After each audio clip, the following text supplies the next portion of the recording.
Hi, good morning po. Sir A, Ma'am Daniel.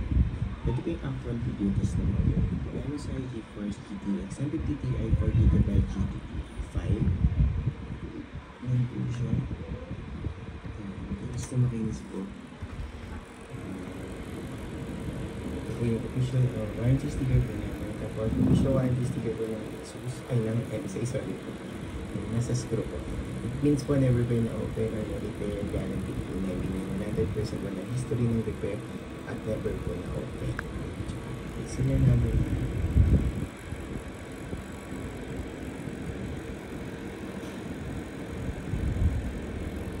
Sila na po ba? Ma'am, sir, panood po, bawal po alisin yung warranty sticker yan.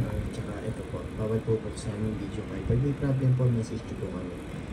Pag in-list nyo po yung warranty sticker dun sa video card, void po yung warranty. Hindi po namin i-accept yung warranty claim.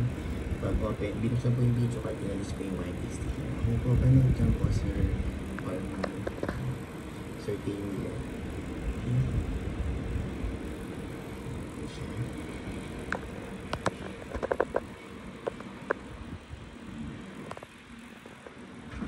Ito po yung full view niya. Yan po, tinatest natin sa Permark before po namin i-ship out. Time running niya po dito sa Permark.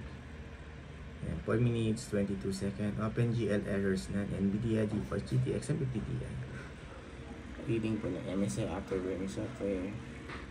Yung graph niya, yan, napaka-smooth and stable na po. Straight and straight lang siya. Ito po yung buong screen.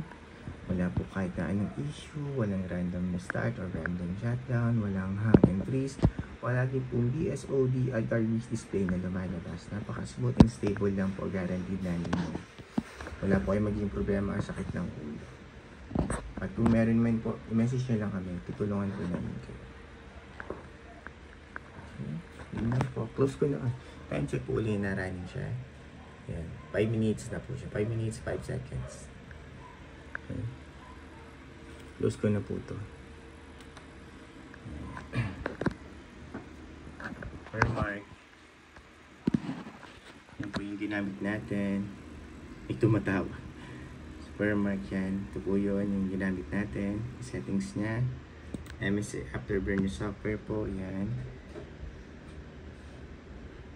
Yan po reading niya. GPU-Z po dito. Send specs po sa GPU-Z. Yan. Sensor, yan. Yan po may reading ng baba. Yan, tapos driver check. Pinaka-importante. Yung driver po naka-install. Yan. Okay, wala po problema sa pag-install ng driver. Importante po yan, baka akala nyo na ano po siya. Naglalag yung pala, hindi lang naka-install yung driver. So, importante po na ma-check nyo na install po lagi yung driver. System information ng driver, yan. Right, tapos, okay. Open po Google Chrome for time and day checking naman po. Para alam niyo po, Sir Day Millet, kung kailan ko po nire-record itong video test before po namin i-ship out today. Okay. Hindi yan.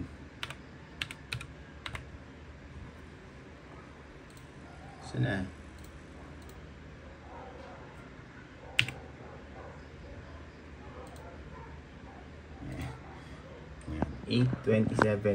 8:21 AM, Sunday, August 25, 2024. Yan po yung current date and time natin. Real time po yan. Yan. Before po yan, i-ship out today yung order. Tinest po muna namin. Isa pa.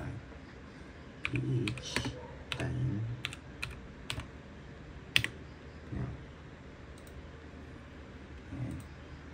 So, yan po. Dalawa po yung ano natin para sure na sure po tayo na real time. Yan po. Same lang po sila. Pag gusto nyo po i-double check, puntahan nyo lang po itong website na to para malaman nyo kung legit at kung real time. Ito din po isa. Okay. Yun lang po. Close ko na to. And shut down. Para ma-ship out na po namin today itong order niya.